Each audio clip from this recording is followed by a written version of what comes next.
बैठो। Last time productivity चल रहा था, इधर देख लीजिए सब लोग।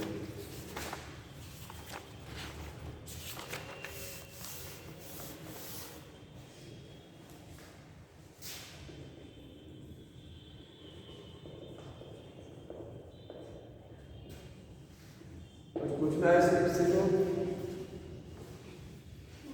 नहीं पूछना? हम पूछे कुछ? बताइए। कितने टाइप की प्रोडक्टिविटी तय कर रहे हैं? 2, प्राइमरी और सेकेंडरी। जब कोई प्लांट एनिमल, फॉर एग्जांपल गोट, किसी प्लांट को ईट करता है, ठीक है, तो कौन सी प्रोडक्टिविटी ट्रांसफर होती है उसमें? कोई भी हर्बीवोर जब किसी प्लांट को ईट करेगा, हर्बीवोर, तो कौन सी प्रोडक्टिविटी ट्रांसफर होगी? ये प्लांट को ईट कर रहा है, प्राइमरी प्रोडक्टिविटी। प्राइमरी में भी कौन सी ट्रांसफर होगी? 2 होती है प्राइमरी में, एक जीपीपी होता है और एक एनपीपी। कौन सी वाली ट्रांसफर होगी? जीपीपी ट्रांसफर नहीं होगा इसमें। जीपीपी तो ये बनाएगा, इसका मतलब देखिए जीपीपी क्या होता है? प्लांट जो होते हैं, ठीक है, सॉरी, प्लांट जो है, प्लांट फोटोसिंथेसिस में जितना फूड बनाएंगे किसी यूनिट एरिया में, जितना बॉडी में बायोमास बनाएंगे, वही क्या होता है? Gross primary productivity. समझ में आया? प्लांट जो है किसी यूनिट एरिया में बॉडी में जितना बायोमास बनाएंगे उसको क्या बोलते हैं? प्राइमरी प्रोडक्टिविटी, ठीक है। ये ग्रॉस होती है, इसमें 2 होता है, ग्रॉस और नेट। तो ग्रॉस क्या है? जितना फूड बनाएंगे वही ग्रॉस होता है, ठीक। उसमें से रेस्पिरेशन लॉस कर दिया जाएगा तो बचेगा नेट ट्रांसफर होगा। क्योंकि प्लांट अपनी लाइफ में, अपनी लाइफ को चलाने के लिए मेटाबॉलिज्म करेगा ना, ग्रोथ करेगा, ठीक है, सब कुछ करेगा, एनर्जी खर्च करेगा, वो एनर्जी तो वेस्ट हो जाएगी ना। आ रहे हैं सब? तो लास्ट टाइम देखिए प्रोडक्टिविटी वाला टॉपिक जो है वो कंप्लीट हो गया था। फिर से एक बार देख लीजिए, प्रोडक्टिविटी 2 टाइप की है, प्राइमरी और सेकेंडरी होती है। प्राइमरी जो है उसके 2 टाइप हैं, ग्रॉस प्राइमरी प्रोडक्टिविटी और नेट। प्लांट जो फोटोसिंथेसिस में फूड बनाएंगे, बॉडी में जितना बायोमास बनाएंगे वो होता है ग्रॉस प्राइमरी प्रोडक्टिविटी। उसके बाद उनको कोई हर्बीवोर एनिमल खाएगा, उसमें जो ट्रांसफर होगा उसको वो क्या होगा? नेट। उसमें से R माइनस कर दिया जाएगा, ठीक है। और सेकेंडरी प्रोडक्टिविटी क्या होती है? वही तो मैंने देखा, आज मैंने ग्रुप में देखा कि वही लेक्चर चल रहा है। आप लोगों को बताना चाहिए था कि सर आगे वाले कंट्रोल अब बताइए उसे। अब अगली बार ना कर दिए, खत्म होने वाला थोड़ा सा बाकी है, उस चैप्टर को छोड़ नहीं सकते ना, समझ लेना। अगली बार कैसे दीजिएगा हम कर देंगे आगे, मैं बता दूँगा। तो देखिए, एक आपको एनपीपी और एक जीपीपी, दोनों में एकदम क्लियर कट डिफरेंस समझ में आना चाहिए। समझ में आ रहा है? प्लांट से एनिमल्स को जो प्रोडक्टिविटी ट्रांसफर होती है कौन सी वाली होती है? एनपीपी ट्रांसफर होती है, ठीक है। इसी जीपीपी में से जब R को माइनस कर दिया जाएगा तो क्या बचेगा? टोटल एनपीपी बचेगा। यही अगले ट्रॉफिक लेवल पर ट्रांसफर होती है प्रोडक्टिविटी। समझ में आया? दूसरा क्या था? ये प्राइमरी है, प्राइमरी के 2 टाइप है, जीपीपी और एनपीपी होती है इसमें। एक दूसरा बताया था सेकेंडरी प्रोडक्टिविटी। तो सेकेंडरी प्रोडक्टिविटी किसमें होती है? एनिमल्स फूड नहीं बनाते हैं। तो प्रोडक्टिविटी को टर्म यूज किया गया उनके लिए, बायोमास बनाते हैं। हम लोग हैं, प्लांट को खाएंगे, फ्रूट खाएंगे, कोई भी एनिमल फ्रूट खा रहा है, चाहे वो फ्लैश खा रहा है, चाहे किसी प्लांट को खा रहा है, कुछ ना कुछ तो खा रहा है ना। जी सर। जो खा रहा है अपनी बॉडी में कुछ ना कुछ बायोमास बना रहा है, वृद्धि कर रहा है अपने शरीर में, ठीक है, बायोमास बना रहा है, बॉडी में ग्रोथ हो रही है। यही क्या होता है? Secondary productivity. जी समझ जाए, इसी को बोलते हैं productivity at the in the animals. Animals में जो प्रोडक्टिविटी है वो कौन सी वाली होती है? सेकेंडरी। इसका क्वेश्चन मैंने करा दिया था ना, इसके पहले ये टॉपिक हो गया था। अब देखिए अभी मैं एक बार और क्वेश्चन अगला, चलिए टॉपिक कौन सा है? Energy flow. Decomposition.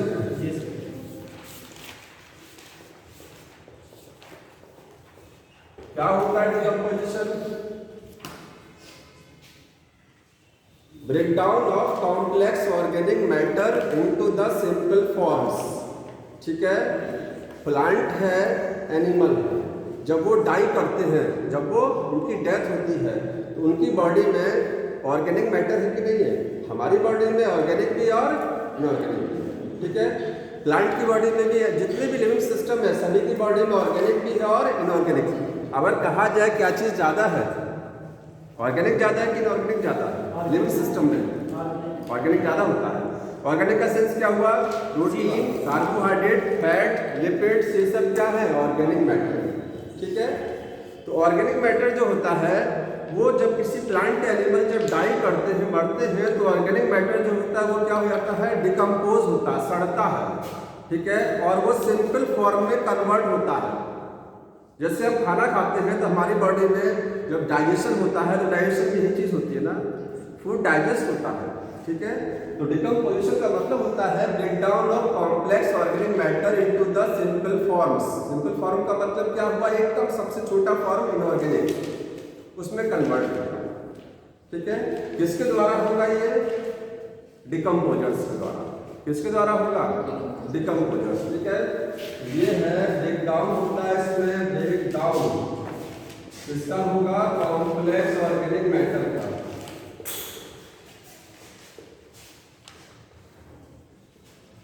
Into simple forms by decomposers. ठीक है, कहाँ चलता है डिकम्पोजिशन? सॉइल में। कहाँ होता है प्रोसेस चलेगा? सॉइल में। ठीक है, तो देखिए इसके जो स्टेप होते हैं, स्टेप, पहला स्टेप क्या है डिकम्पोजिशन में? फर्स्ट स्टेप, मान लीजिए कोई प्लांट एनिमल बन गया सॉइल में। ठीक है, अब उस पर क्या होगा? सबसे पहले उसकी बॉडी को छोटे छोटे पार्ट्स में तोड़ा जाएगा। ठीक है, उस प्रोसेस को बोलते हैं फ्रेगमेंटेशन, तोड़ना। तो पहला स्टेप होता है फ्रेगमेंटेशन। सेकंड स्टेप है लीचिंग, अभी एक करके समझाना है। लीचिंग। थर्ड क्या होता है? कैटाबोलिज्म। थर्ड इसमें है कैटाबोलिज्म, और अगला है ह्यूमिडिफिकेशन, मिनरलाइजेशन।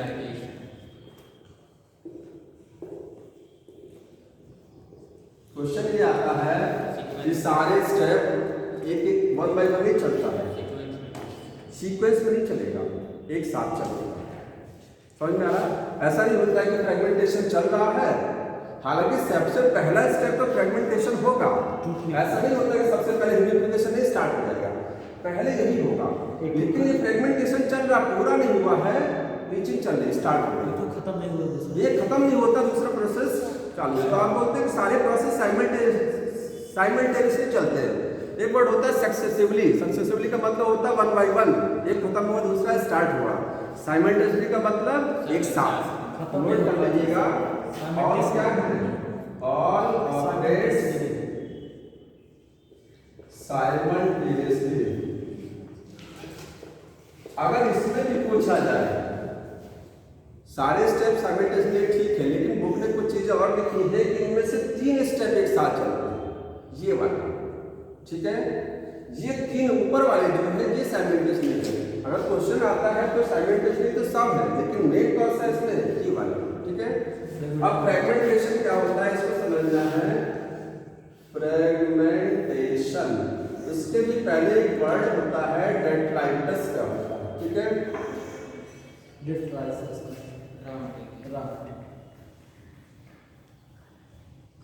एक वर्ड समझिए, डेट्राइटस। क्या होता है डेट्राइटस? डेड बॉडी जो प्लांट एनिमल्स की होती है ना, उसी को क्या बोलते हैं? डेट्राइटस। ठीक है, कोई प्लांट मर गया उसकी डेड बॉडी, कोई एनिमल मर गया उसकी डेड बॉडी हो गया, ये ह्यूमन का एक्सक्रीटा या किसी भी एनिमल का एक्सक्रीटा, समझ रहे हैं? ये सब क्या है? डेट्राइटस होता है। ये क्या है? डेट्राइटस में डेड बॉडीज होंगी of animals plant and human excreta में मिलेगा।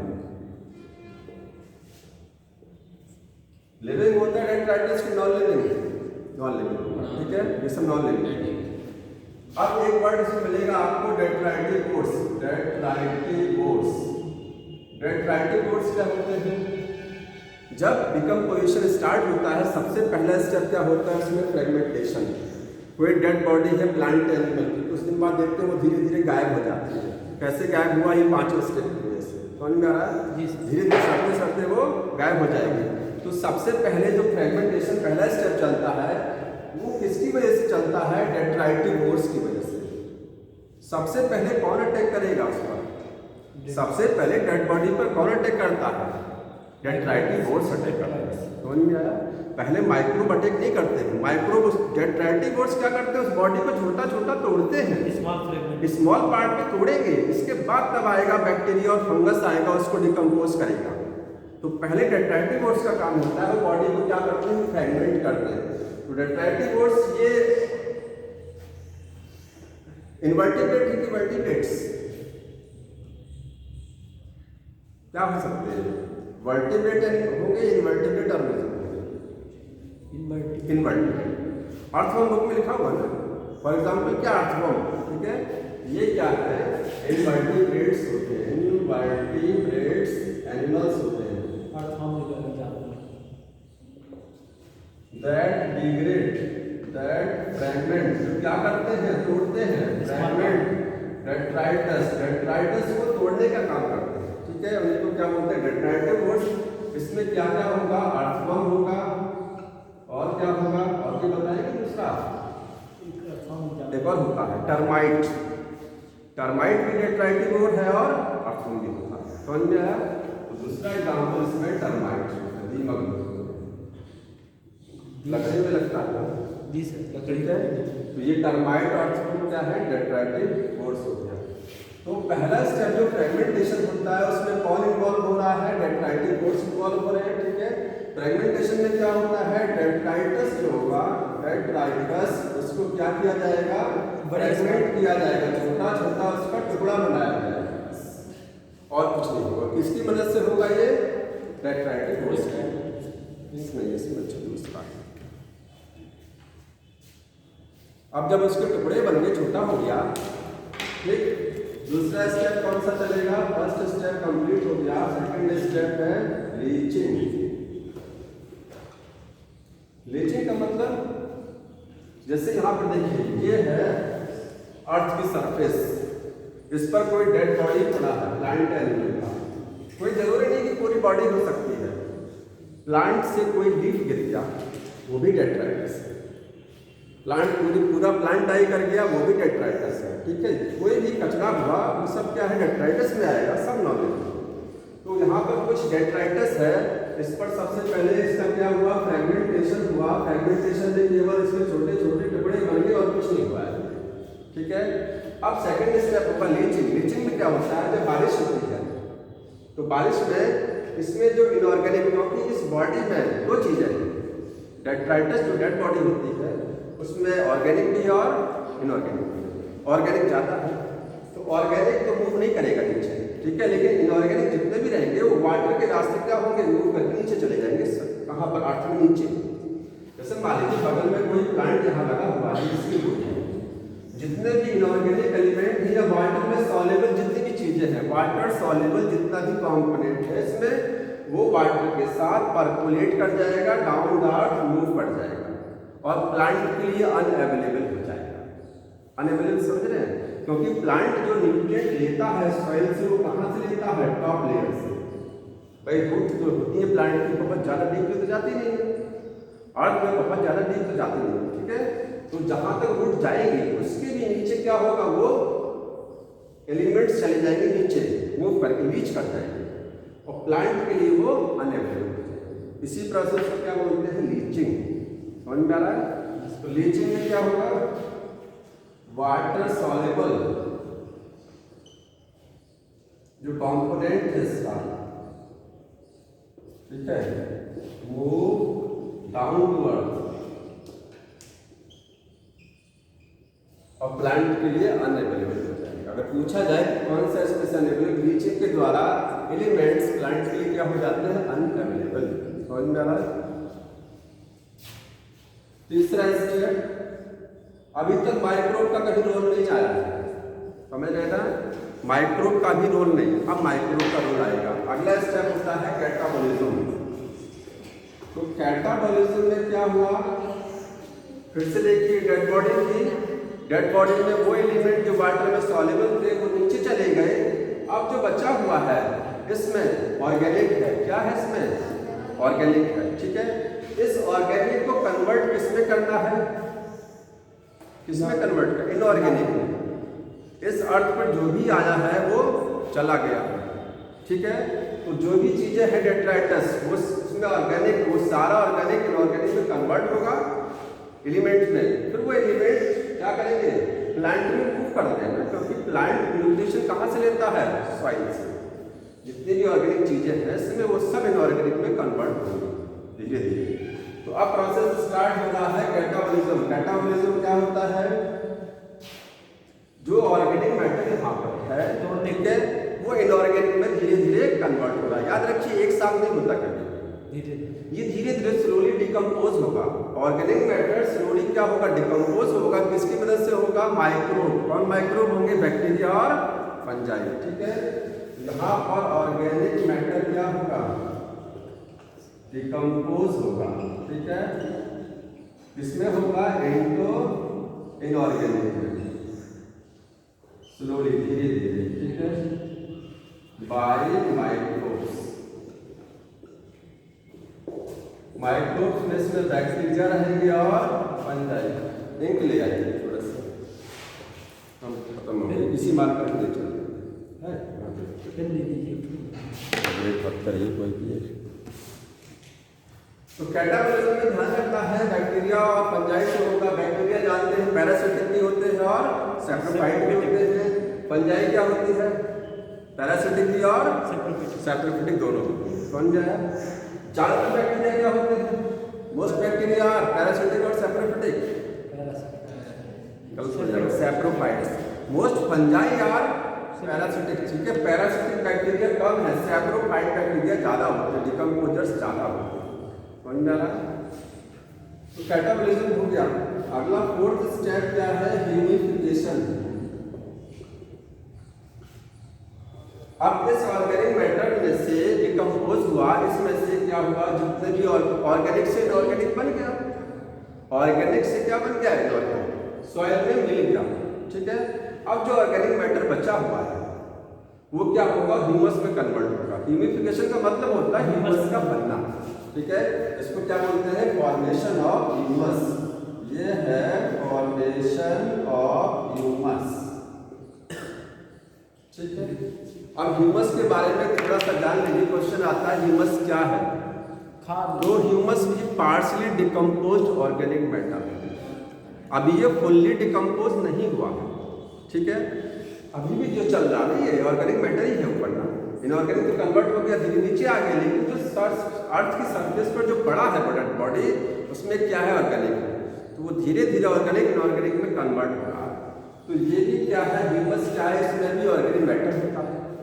पूरा डिकम्पोज नहीं हुआ है, पार्शियल डिकम्पोज है, ठीक है। आगे ये ह्यूमस जो होता है ये कैसे कलर का है, डार्क कलर। कैसा होता है इसका कलर, डार्क, ठीक है।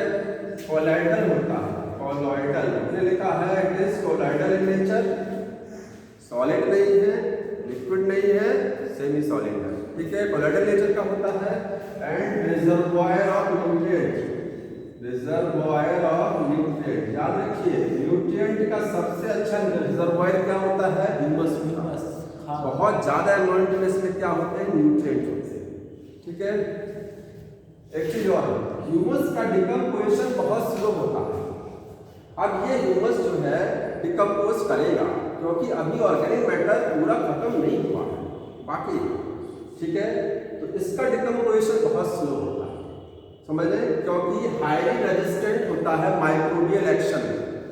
जो माइक्रोब्स होते हैं सॉइल में वो इसको तोड़ नहीं पाते तेजी से, तोड़ते तो हैं लेकिन स्लोली। तो लिखा आपने कि it is highly resistant against the microbial action, इसीलिए इसका डिकम्पोजिशन क्या होता है, धीरे धीरे डिकम्पोज होता है। डिकम्पोज का सेंस वही है कि ऑर्गेनिक को इनऑर्गेनिक में कन्वर्ट करा रहा है। समझ में आ रहा है?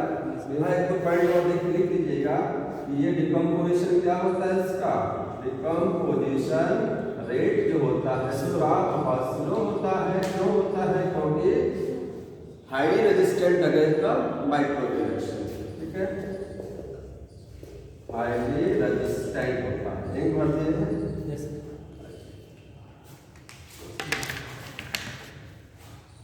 तो ह्यूमिडिफिकेशन रिवर्स बन गया। लास्ट जो स्टेप है वो क्या है, मिनरलाइजेशन। अब जितना भी चीजें बची रहेगी, अगर थोड़ा बहुत भी ऑर्गेनिक मैटर बचा रह गया ना, उससे क्या बन जाएंगे, मिनरल्स। इसमें कुछ नहीं है, इसका मतलब है मिनरल्स का फॉर्मेशन। ठीक है, मिनरलाइजेशन क्या है, फॉर्मेशन ऑफ मिनरल्स।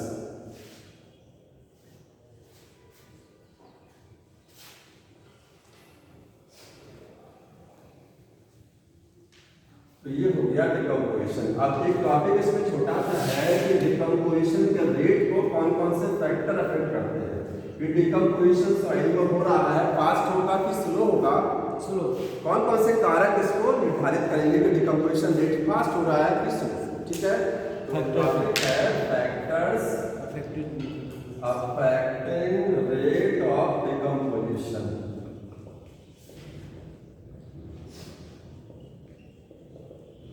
बताइए कौन कौन से फैक्टर। पहला जो मेन फैक्टर होता है, chemical nature of detritus. Dead body जो है वो कैसी है, ठीक है, उसकी नेचर क्या, उसकी केमिकल नेचर क्या है। पहला जो पॉइंट है वो है chemical nature of detritus. For example देखिए, अगर मान लीजिए डेड बॉडी ऐसी है कि उसमें लिग्निन, स्यूबेरिन, जो हार्ड मटेरियल पढ़े ना आपने प्लांट टिश्यू में, ठीक है, प्लांट टिश्यू में स्केलेटन काइल में पढ़ा हुआ है। ठीक, तो लिग्निन है, स्यूबेरिन है, ठीक है, और ये चीजें या सेलुलोज है, ये अगर ज्यादा है तो डिकम्पोजिशन क्या होगा, स्लो होगा।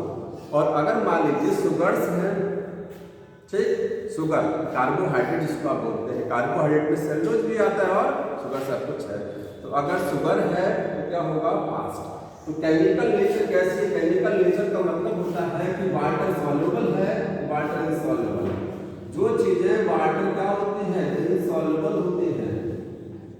डेड बॉडी में जो चीजें वाटर में इनसॉल्युबल हैं उनका डिकम्पोजिशन स्लो होगा, और जो वाटर में सॉल्युबल है डेड बॉडी में उनका डिकम्पोजिशन फास्ट होगा। ठीक है, वाटर सॉल्युबल जो कंपोनेंट होगा इसका कंपोनेंट, ठीक है। दूसरा क्या है, वाटर इनसॉल्युबल हो गया, दूसरा वाटर सॉल्युबल कंपोनेंट।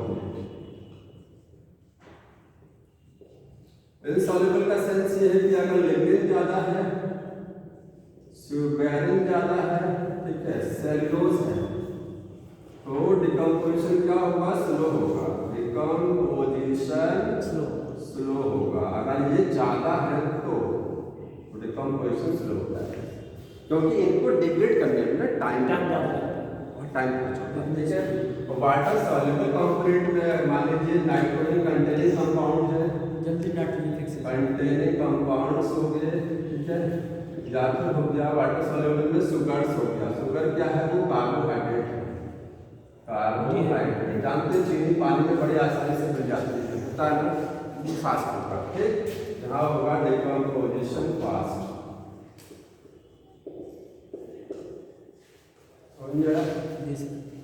दूसरा फैक्टर क्या होता है, ऑक्सीजन है कि नहीं। अगर एनवायरमेंट एरोबिक है, ऑक्सीजन की अवेलेबिलिटी कितनी है सॉइल में, ठीक है, अगर ऑक्सीजन ज्यादा अवेलेबल है तो डिकम्पोजिशन फास्ट, ऑक्सीजन कम अवेलेबल है स्लो।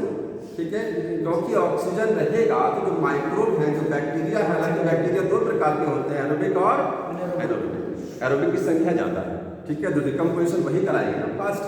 ऑक्सीजन मिलेगा बैक्टीरिया को तो फास्ट डिकम्पोजिशन होगा। तो ऑक्सीजन हाँ अवेलेबिलिटी कितनी है, लेस। तो ऑक्सीजन अगर ज्यादा है, ठीक है, तो डिकम्पोजिशन क्या होगा, फास्ट होगा। ज्यादा का सेंस अगर एरोबिक एनवायरनमेंट हो, और एनएरोबिक है, एनएरोबिक तो स्लो हो जाएगा। फैक्टर बताइए, तीसरा फैक्टर वाटर स्टेटस क्या है? ये तो नहीं हुआ।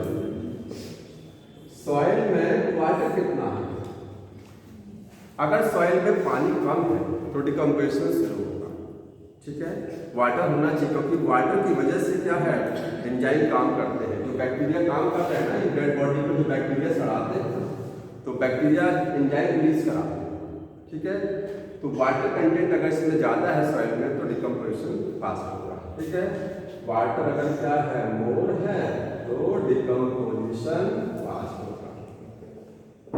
समझ में आ रहा है? जैसे डिजर्ट एरिया में डिकम्पोजिशन कैसा होगा? स्लो, सूखा है ना, ठीक। और फैक्टर कौन सा हुआ? टेम्परेचर। टेम्परेचर अगर क्या है, लेस है तो डिकम्पोजिशन क्या होगा? स्लो होगा। टेम्परेचर अगर फास्ट है तो डिकम्पोजिशन क्या होगा? फास्ट। बताइए इसका रीजन क्या है?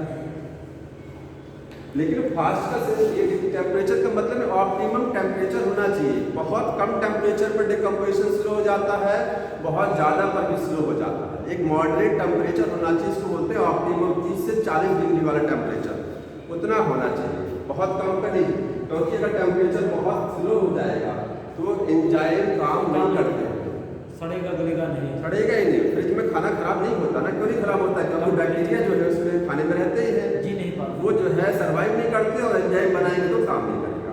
बहुत हाई टेम्परेचर हो जाएगा तो एंजाइम डीनेचर हो जाएगा, खराब हो जाएगा, फिर वर्क नहीं करेगा। तो ऑप्टिमम टेम्परेचर होना चाहिए, ठीक है। किस पर काम होता है? ऑप्टिमम टेम्परेचर अगर होगा तो डिकम्पोजिशन क्या होगा? प्रॉपर होगा। समझ में आया? तो डिकम्पोजिशन के लिए कंडीशन होती है warm and moist. Warm and humid, नमी भी होना चाहिए और गर्मी भी होनी चाहिए। कौन सा मौसम साल में ऐसा आता है जहाँ डिकम्पोजिशन फास्ट होगा पूरी साल भर में? बरसात के बाद वाला, बस उमस वाला। बरसात में थोड़ा टेम्परेचर लो रहता है, जब उमस होती है ना तो टेम्परेचर भी है और वातावरण में नमी भी है। नमी है तो मॉइस्चर है, वाटर है, और टेम्परेचर भी, दोनों चीज़ें होनी चाहिए। खाली टेम्परेचर से काम नहीं चलेगा, खाली वाटर से काम नहीं चलेगा। समझ में आ रहा है? तो इतने फैक्टर हो गए। और कोई फैक्टर है इसमें? और कोई?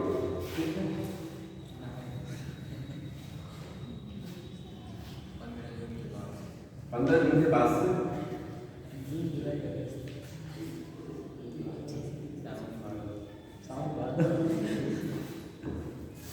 आप कौन सा इसके बाद अगला प्रोडक्टिव? हाँ, क्वेश्चन बता देते हैं, लाइन तुरंत क्वेश्चन बताते हैं। जो पढ़ लिए वो खत्म करते रहिए। देखिए डिकम्पोजिशन का क्वेश्चन देख लीजिए। दो स्टेटमेंट दिए हैं। पहला स्टेटमेंट है decomposition is the process in which the detritus, detritus का मतलब dead body, is degraded into the simple substance by the microbe. Microbe के द्वारा डेट्राइटस को सिंपल फॉर्म में कन्वर्ट किया जाता है। ये सही है।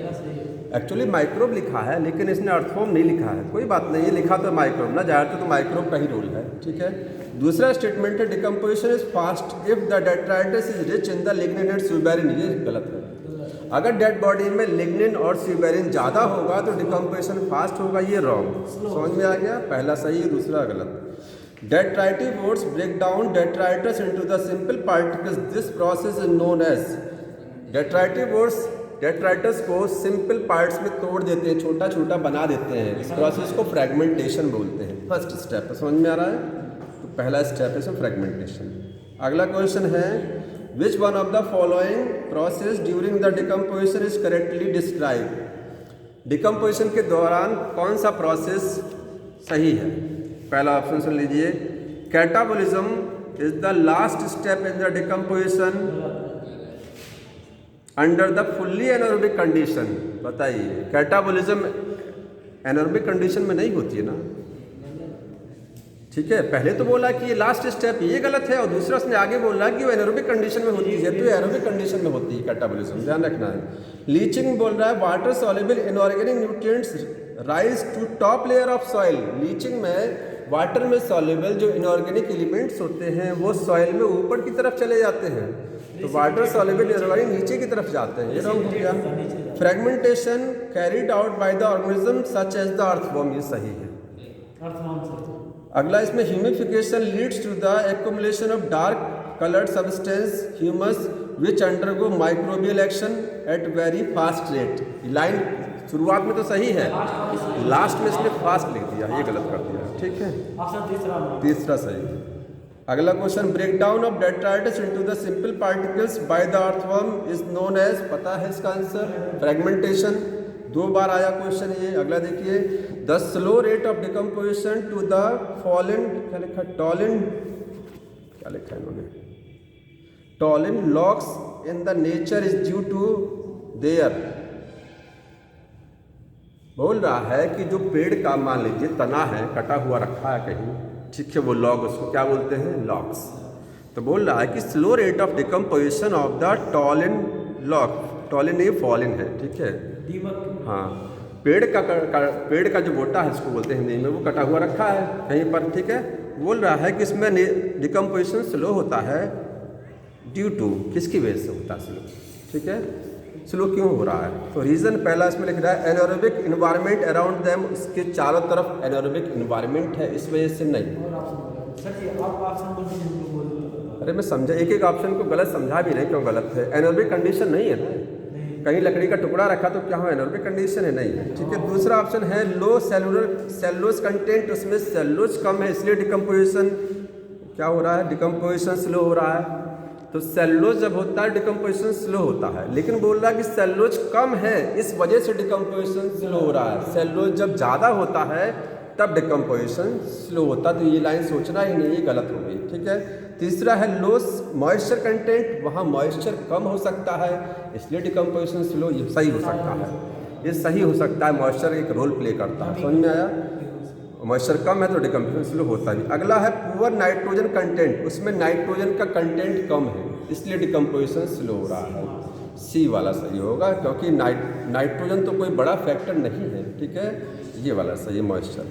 प्लांट डिकम्पोजर्स आर, बोल रहा है प्लांट डिकम्पोजर्स क्या होते हैं, जानते हैं डिकम्पोजर्स, जो अगर डेड बॉडी प्लांट है और डेड बॉडी एनिमल भी तो हो सकती है, जो अगर प्लांट डेड बॉडी को कोई सड़ा रहा है तो प्लांट डिकम्पोजर है, और एनिमल डेड बॉडी को कोई सड़ा रहा है तो एनिमल डिकम्पोजर हो गया, ठीक है। तो प्लांट डिकम्पोजर्स क्या होते हैं, ऑप्शन है Monera and fungi, kingdom Monera के एनिमल्स, मोनेरा में क्या आता है, बैक्टीरिया, ठीक है, और फंजाई हो सकता है प्लांट डिकम्पोजर्स। दूसरा ऑप्शन है, हो सकता है ये सही, दूसरा ऑप्शन है फंजाई एंड प्लांट, तो प्लांट डिकम्पोजर्स में नहीं आते, ठीक है, इसमें नहीं है। तीसरा है प्रोटिस्टा, प्रोटिस्टा में जानते हैं कौन आएगा, अमीबा, पैरामीशियम, वो डिकम्पोजर्स नहीं है। एनिमेलिया भी डिकम्पोजर में नहीं आता है, एनिमेलिया में आता है, अर्थवर्म आता है, ठीक है, एनिमेलिया एंड मोनेरा लिख रहा है, लेकिन पूरा एनिमेलिया नहीं है, तो पूरा एनिमेलिया किंगडम नहीं है, ठीक है, मोनेरा एंड फंजाई पूरा है, मतलब पूरा फंजाई भी नहीं है, क्योंकि सारी फंजाई डिकम्पोजर्स नहीं होती हैं और सारा मोनेरा डिकम्पोजर्स में नहीं आता है, ठीक है। तो आपका पहला सही होगा। Which of the following act as the natural scavenger, पूछ रहा है नेचुरल स्कैवेंजर कौन है, ठीक है। इंसेक्ट स्कैवेंजर समझते हैं, अपमार्जक, हिंदी में क्या बोलते हैं इसको, अपमार्जक, ठीक है, जो वातावरण की सफाई करते हैं, फॉर एग्जाम्पल माइक्रोब हुए, फंजाई हुए, ठीक है। वल्चर किस में आएगा, गिद्ध क्या होता है, गिद्ध जो है पैरासाइट है कि प्रीडेटर है कि स्कैवेंजर है, स्कैवेंजर होता है, ठीक है। तो बोल रहा है कि which of the following act as the nature scavenger, insect हो गया, दूसरा ऑप्शन है मैन, तीसरा है माइक्रो ऑर्गेनिज्म, चौथा एनिमल्स, तो माइक्रो ऑर्गेनिजम्स, ठीक है, इंसेक्ट नहीं करते।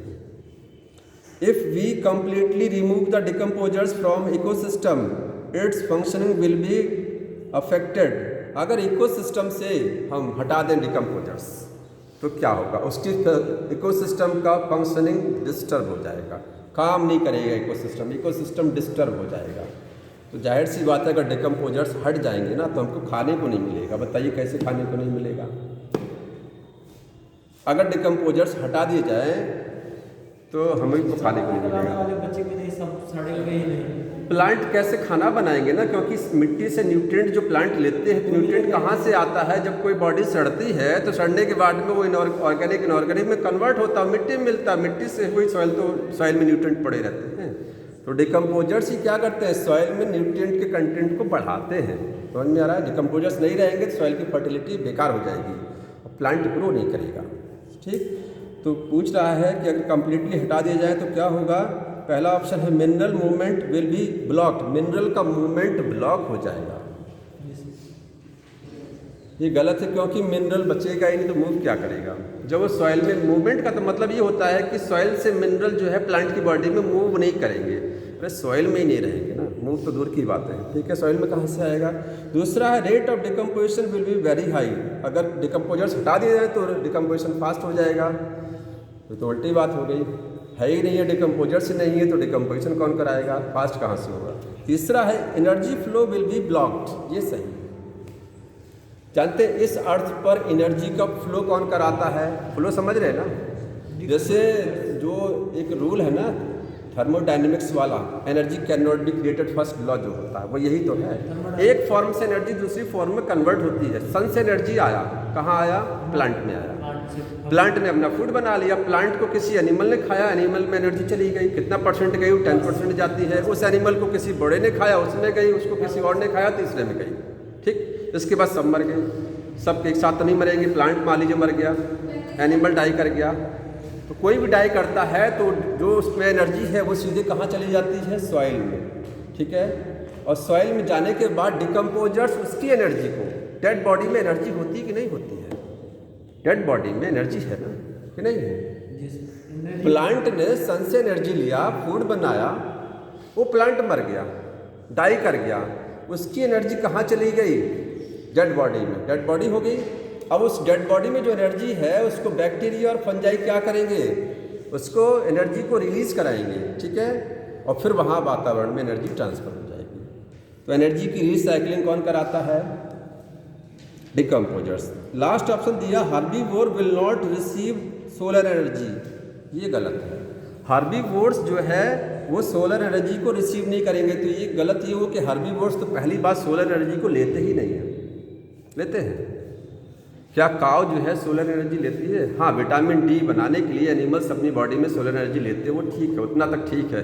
लेकिन सोलर एनर्जी को मेनली कौन लेता है, प्लांट लेते हैं। ठीक है, हार्बीवोर्स बहुत कम लेते हैं। सी वाला इसमें सही, एनर्जी फ्लो डिस्टर्ब हो जाएगा। यहाँ तक हो गया। अगला टॉपिक होता है एनर्जी फ्लो। ठीक है, ये लीजिए,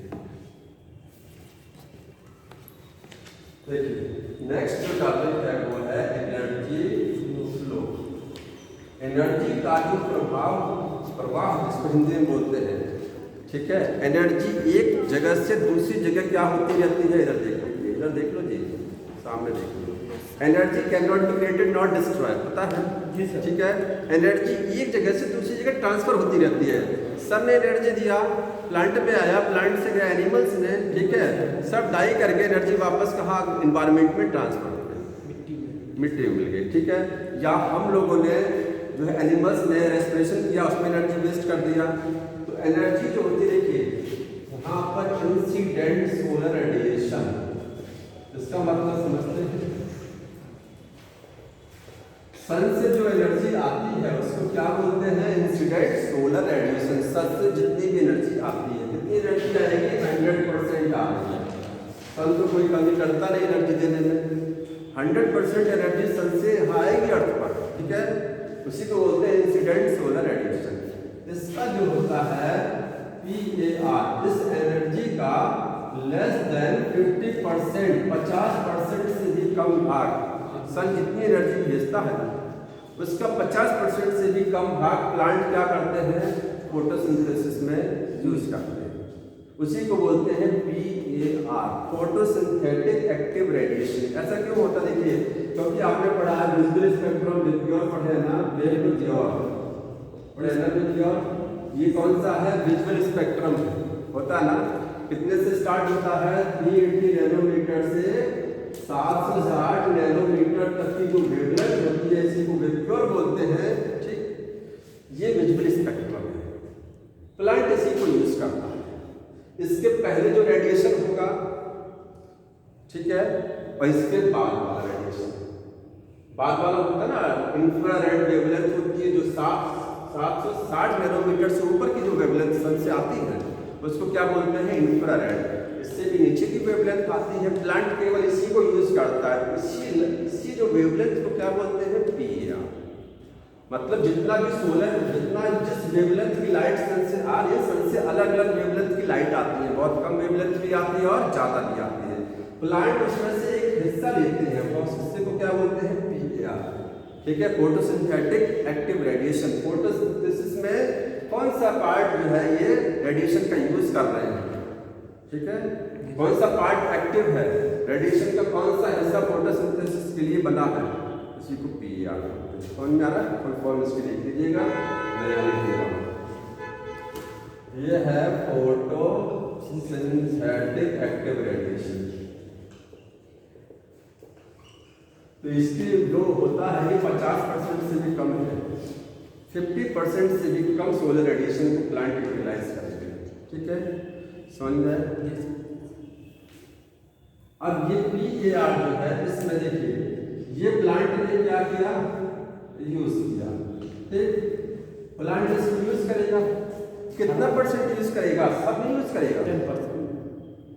जितना जो है, जितना विजुअल स्पेक्ट्रम जो आप बोलते हैं ना, 360 से 380 से 760 जो वेवलेंथ, इसको आप विजुअल स्पेक्ट्रम बोलते हैं, इसी को PAR बोलते हैं।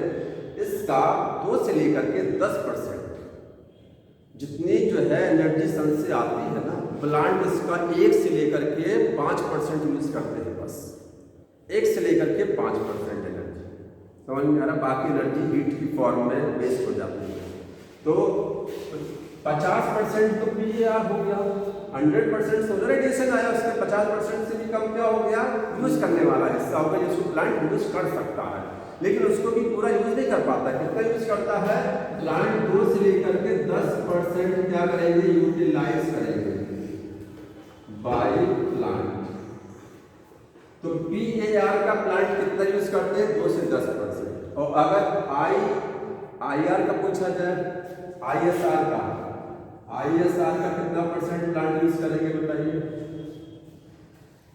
इसका 2 से 10% है, ये 100% का आधा हुआ ना, और आधे इसका 2 से 10% यूज कर रहे हैं, तो इसका जो होगा तो 1 से 5% होगा, क्योंकि ये पहले ही तो आधा हो गया था। जी सर, ये पहले ही आधा है, तो इसका 2 to 10%, यहाँ से 1 to 5% आएगा। ठीक है, ISR का कितना होगा, 1 to 5% ध्यान रखिएगा। टोटल सोलर रेडिएशन का प्लांट जैसे क्वेश्चन जैसे पूछा है उस हिसाब से होगा कि टोटल का पूछा जा रहा है कि PAR का पूछा जा रहा है। PAR का 2 से 10% और इसका 1 to 5% प्लांट क्या करेंगे, यूज करेंगे। ठीक है, अब प्लांट यूज करते हैं, इसमें से वो 20% एनर्जी रिलीज कर देते हैं, किसमें, रेस्पिरेशन में। 20% एनर्जी को लॉस कर देते हैं वो, क्योंकि प्लांट को जिंदा रहना है ना, तो वो भी सांस लेगा, तो रेस्पिरेशन में एनर्जी खर्च होगी। ठीक है, एनर्जी को रेस्पिरेशन में वेस्ट कर दिया।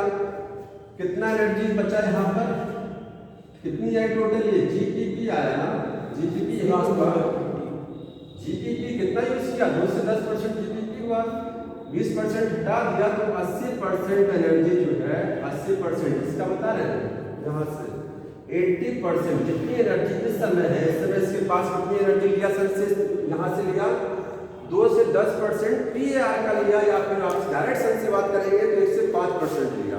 ठीक है, 1 से 5%, ठीक, या यहाँ से लेंगे तो 2 से 10% लिया। ठीक है, इतनी एनर्जी रिलीज है, इसका जो है 20% वेस्ट कर दिया, 80% इसको यूज क्या यूज किया।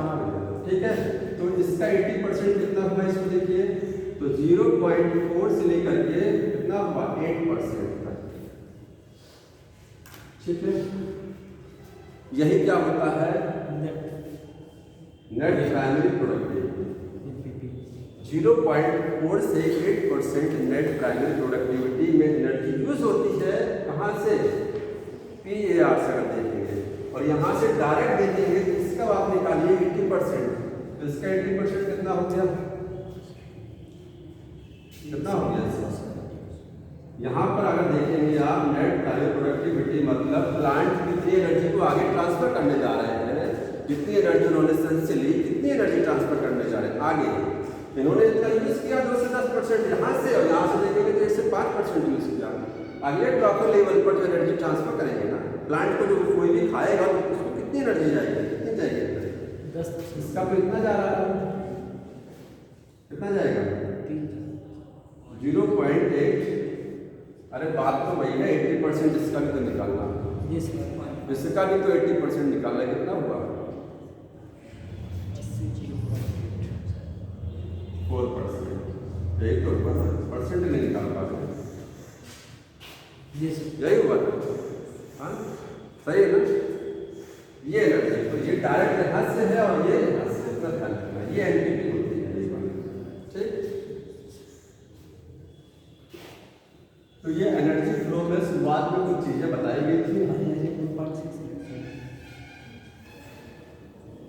क्या कर रहे थे, कुछ क्या रहे थे? देखिए इसके बाद इकोसिस्टम में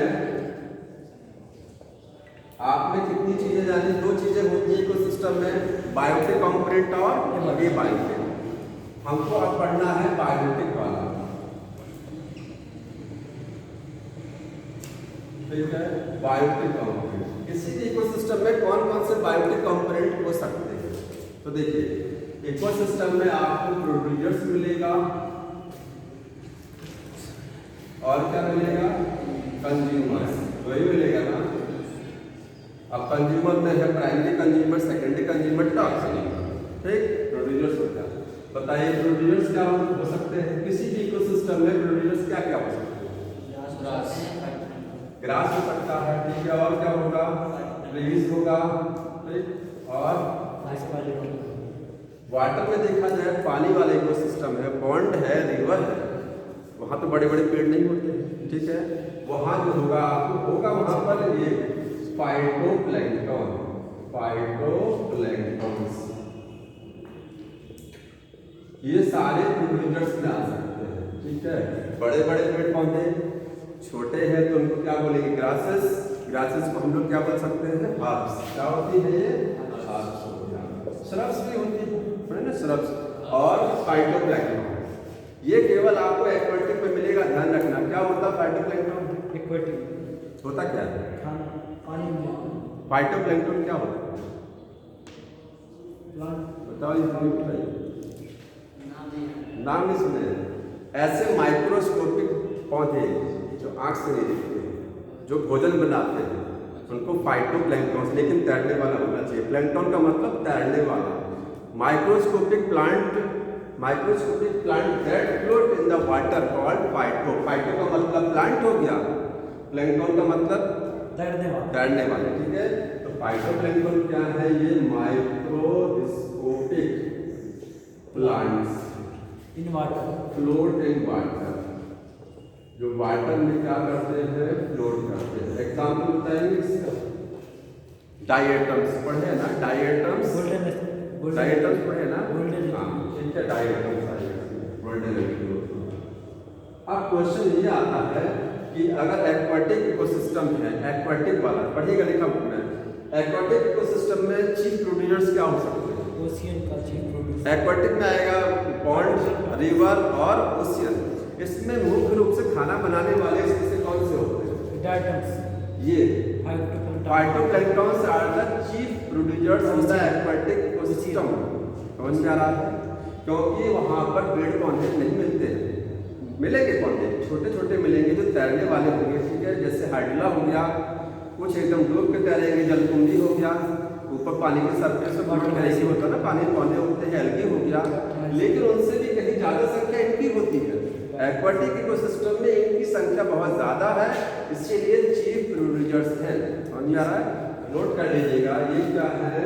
चीफ प्रोड्यूसर। बहुत इंपॉर्टेंट क्वेश्चन है, प्रोड्यूसर्स एक्वाटिक इकोसिस्टम।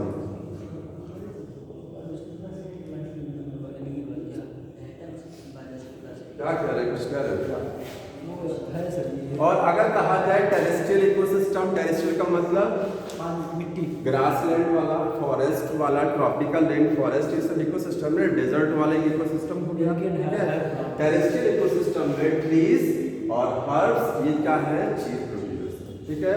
तो ये दोनों कहाँ पर मिलेंगे आपको? ये है चीफ प्रोड्यूसर्स, एंड टेरेस्ट्रियल। एक चीज छूट गया स्टार्टिंग में ही कि ultimate source of the energy क्या है। प्लांट शुरू में लिखा पहली line, sun. Ultimate source of energy इस धरती पर क्या होता है? सन के बाद सन होता है। क्या उसके अलावा भी कोई सोर्स ऑफ एनर्जी है? नहीं, हाँ, सन ही देता है। सन है, ठीक है। लेकिन सन क्या हर जगह सोर्स ऑफ एनर्जी का काम करता है? लाइन पढ़िए, पहली लाइन शुरुआत में लिखी गई है, बोलो। Sun is the ultimate source of the energy in all ecosystem. सभी जगह सन क्या है? अल्टीमेट सोर्स होता है, एक्सेप्ट एक जगह छोड़कर। वहाँ एनर्जी का सोर्स जो है सन नहीं है। डीप सी, समुद्र में गहराइयों में जहाँ लाइट नहीं पहुँचती है वहाँ पर ऊर्जा का स्रोत क्या है? तो केमिकल एनर्जी होती है वहाँ पर। क्या होती है? केमिकल। डीप सी इकोसिस्टम में, ठीक है। तो लाइन अंडरलाइन कर लीजिएगा, ये सन हर जगह जो है एनर्जी का सोर्स है except deep sea ecosystem, hydrothermal लिखा हुआ। अब कंज्यूमर्स में आ जाइए, तो कंज्यूमर्स में क्या क्या हो सकते हैं? कंज्यूमर्स में आपके हार्बिवोर्स आएंगे, ठीक है, आएगा ना। और हार्बिवोर के बाद अरे ग्रास ऊपर ठीक है, ये कैटेगरी बता रहा है। हार्बिवोर की बात कौन सी कैटेगरी आ रही है? ये बताइए, ये कंज्यूमर्स में डिवाइड किया गया है। कंज्यूमर्स का मतलब जो किसी से भोजन लेते हैं उनको क्या बोलते हैं? कंज्यूमर्स, जो कंज्यूम कराते हैं, ठीक है, किसी को खाएंगे। तो कंज्यूमर्स में हार्बिवोर एक कैटेगरी होती है, ठीक है। दूसरा क्या होगा? कार्निवोर होता है, कार्निवोर, ठीक। अब इसमें आएगा छोटे वाले कार्निवोर, बड़े वाले कार्निवोर। जैसे लॉयन क्या है? बहुत बड़ा कार्निवोर है, सबसे ऊपर है टॉप लेवल पर। उससे भी नीचे छोटे कार्निवोर मांसाहारी पड़े हुए हैं, ठीक है। हाँ, तो हार्बिवोर्स जो होते हैं वो क्या खाते हैं? प्लांट को ईट करते हैं। और कार्निवोर क्या खाते हैं? फ्लैश को ईट करते हैं। बताइए, कार्निवोर जो होता है वो किसी दूसरे जानवर को भी खा सकता है, या ठीक पूरा जानवर खा सकता है, या उसका फ्लैश खा सकता है। और क्या खा सकता है? अगर कोई भी एनिमल मिल्क को यूज कर रहा है, मिल्क जैसे ह्यूमन मिल्क अगर यूज कर रहा है, तो बताइए कहाँ पर जाएगा, किस टॉपिक लेवल? क्योंकि ह्यूमन तो सब जगह आता है, ह्यूमन शाकाहारी भी है, मांसाहारी सब कुछ ऑमनिवोरस है, ठीक है। तो ह्यूमन अगर मिल्क को ले रहा है तो किस लेवल पर आएगा? वो हर्बीवोर लेवल पर आएगा कि कार्निवोर में आएगा? किसमें आएगा? कार्निवोर। तो वो कार्निवोर, क्योंकि मिल्क जो है वो कहाँ से आया? एनिमल ने बनाया ना, काव ने बनाया, बफेलो ने बनाया। तो काव ने क्या खाया? प्लांट। प्लांट को काव ने खाया, काव हो गया हार्बिवोर। हार्बिवोर में वो मिल्क बना। अब एनिमल अगर ह्यूमन काव या बफेलो खा रहा है तो जाहिर सी बात हो, तो आप सब समझ जाएंगे वो क्या है? कार्निवोर है। लेकिन क्या है, अगर वो मिल्क भी यूज कर रहा है तब भी वो कार्निवोर है। समझ में आ रहा है? तो फ्लैश के साथ साथ मिल्क को, अगर मिल्क को कंज्यूम करेंगे तो वो भी क्या आएगा? कार्निवोर आएगा। अब कार्निवोर में देखिए, हार्बिवोर को क्या बोलते हैं? Primary consumer. ये क्या है? प्राइमरी कंज्यूमर, प्रथम श्रेणी का उपभोक्ता। बोले उपभोक्ता ही तो है ना, ये प्राथमिक उपभोक्ता हो गया। पहले सबसे पहले जो प्लांट खाने वाले हैं वो प्राथमिक उपभोक्ता, उनको क्या बोलते हैं? हार्बिवोर, से पौधों को खाएंगे, ठीक। और कार्निवोर में क्या है? इसमें सेकेंडरी कंज्यूमर आएगा। मतलब अगर किसी पौधे को क्या खाया? जानवर ने खाया तो जानवर हो गया हार्बिवोर, वो प्राइमरी कंज्यूमर हो गया। अब उस जानवर को किसी दूसरे जानवर ने खाया तो क्या हो गया? कार्निवोर। अब कार्निवोर हो गया तो कार्निवोर में भी कैटेगरी होती है, उसको भी कोई और खा रहा है, ठीक है। तो ये क्या हो गया? यहाँ से देखिए जो सेकेंडरी कंज्यूमर है, क्योंकि कंज्यूमर का मतलब जो कंज्यूम करते हैं। इसने प्लांट को खाया, प्राइमरी कंज्यूमर, इसने इसको खाया, ये सेकेंडरी हो गया। इसको भी कोई और खाएगा। यहाँ पर कार्निवोर में अगला कोई स्टेप होगा तो वो टर्शियरी या क्वार्टरनरी कंज्यूमर होगा, ठीक है। तो इसमें कार्निवोर में आपके आएंगे, सेकेंडरी आएगा, टर्शियरी कंज्यूमर होगा, ठीक है। और टॉप कंज्यूमर जिसको क्या बोलते हैं? क्वार्टरनरी लॉयन, ठीक है। लॉयन क्या खाया? वुल्फ खाया, भेड़िया खाया। वुल्फ ने क्या खाया? डियर खाया। डियर ने क्या खाया? ग्रास खाया। अब देख लीजिए, जैसे ग्रास था, ग्रास क्या हो गया? प्रोड्यूसर हो गया, ठीक है। इसको ग्रास को कौन खाया? डियर खाया। डियर हार्बिवोर। हार्बिवोर का मतलब प्राइमरी कंज्यूमर, ठीक है। हार्बीवोर को किसने डियर को किसने खाया? वुल्फ ने, भेड़िए ने खाया। ये क्या हो गया? सेकेंडरी कंज्यूमर हो गया, द्वितीय श्रेणी का उपभोक्ता हो गया ना। लेकिन ये क्या है? कार्निवोर है। कौन सा कार्निवोर है ये? Primary carnivore. इसमें कई चीजें देखिए। प्राइमरी कार्निवोर का मतलब पहला मांसाहारी जो किसी भी हर्बीवोर को खाएगा। हर्बीवोर यहाँ पे आपका डियर था, इसको खाने वाला वुल्फ है, तो वुल्फ सबसे पहला मांसाहारी हुआ। ठीक है, कंज्यूमर भी है, कार्निवोर भी है, प्राइमरी कार्निवोर। समझ में आ रहा? ये प्राइमरी वाला कार्निवोर है। इसको आगे कौन खाएगा? लॉयन खाएगा। ठीक है, तो लॉयन क्या हो गया? ये भी कार्निवोर ही तो हो गया ना। ये कौन सा कार्निवोर हो गया? दांत निकालते रहिए, बस कोई समस्या नहीं है, पढ़ने में दिमाग मत लगाइए। यहाँ तो पूरे बताइए लॉयन क्या है? कार्निवोर है। ठीक है, तो ये कौन सा है? कंज्यूमर किस लेवल का हुआ? Top level. पहला कंज्यूमर इसको खा रहा ना, दूसरा कंज्यूमर, तीसरा यहाँ, तीसरा है टॉप ही बोलेंगे इसको। ठीक है, और ये कौन सा कार्निवोर है? ये सेकेंडरी कार्निवोर हुआ। ठीक है, कंज्यूमर में ये 1 2 3 थर्ड कंज्यूमर, टर्सरी कंज्यूमर आया। समझ में आया? जैसे जो जिसको खा रहा है, लॉयन जो है फोर्थ पे भी रहता है कभी कभी, भाई उसकी बात है, बहुत से पूरा कुछ भी खा सकता है वो, बस पौधा छोड़ करके सब खा लेगा। ठीक है, तो वो किस लेवल पर खा रहा है, किसको खा रहा है, और जिसको वो खा रहा है वो किस लेवल पर है। अगर लॉयन ऐसा जीव खा रहा है कि वो थर्ड लेवल पर है तो लॉयन को चौथे पहुंचेगा। अगर वो जीव सेकंड लेवल पर है तो वो थर्ड लेवल पर है। समझ में आ रहा है? तो ये कार्निवोर की कैटेगरी है। अब हमको यहाँ से कुछ चीजें और देख लेनी है। देखिए, अब आप देखिएगा इंपॉर्टेंट चीजें जो कंज्यूमर्स होते हैं। ठीक है, इसमें सबको पता है कि रैबिट हो गया। ठीक है, हार्बीवोर सब लोग जानते हैं, काऊ बफेलो ये सब हो गया। इसमें ये बताइए जो फ्रॉग होता है, फ्रॉग किस कैटेगरी में आता है? सेकेंडरी। फ्रॉग क्या है? कार्निवोर है कि ओमनिवोर है? क्या है फ्रॉग? कार्निवोर है, कोई पौधा नहीं खाएगा। ठीक है, हाँ, ये है कार्निवोर है। और कौन सा कार्निवोर बोला जाएगा? जैसे फ्रॉग जानते हैं क्या खाएंगे? ग्रासहोपर को खाएंगे, इंसेक्ट को खाते हैं। ठीक है, तो ये कार्निवोर हो गया। ये आप बोलेंगे सेकेंडरी कंज्यूमर।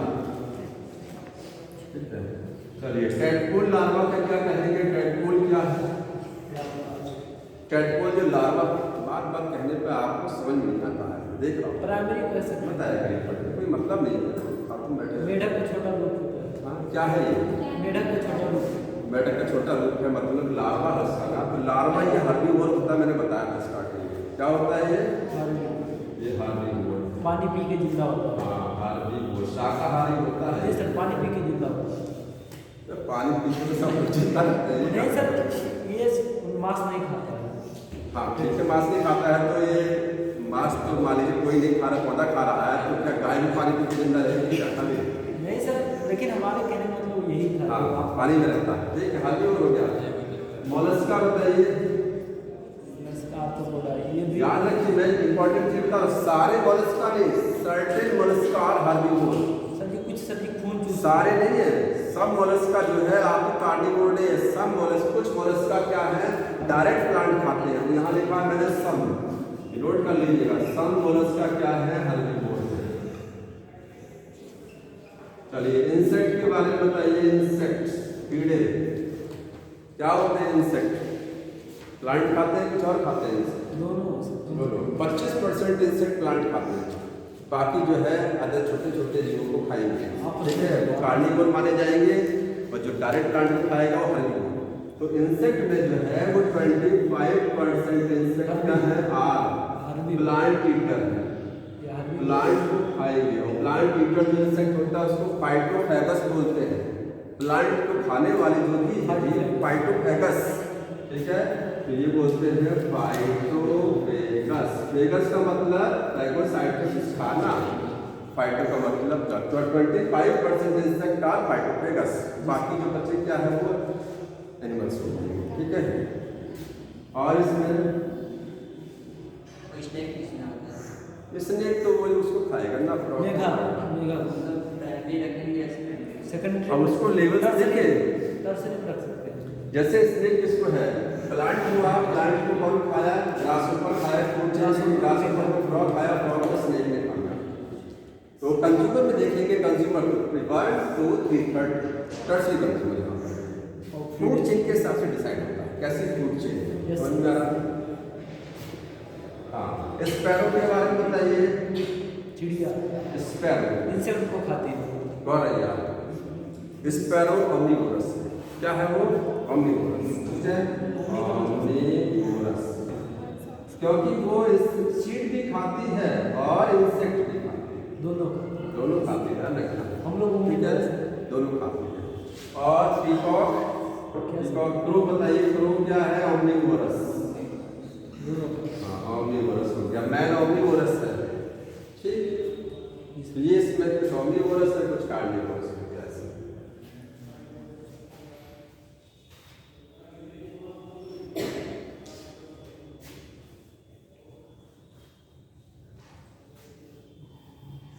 तो एक लाइन और लिखा गया है कि किसी भी इकोसिस्टम में एनर्जी के जो कौन से रूल काम करते हैं, दोनों, ठीक है।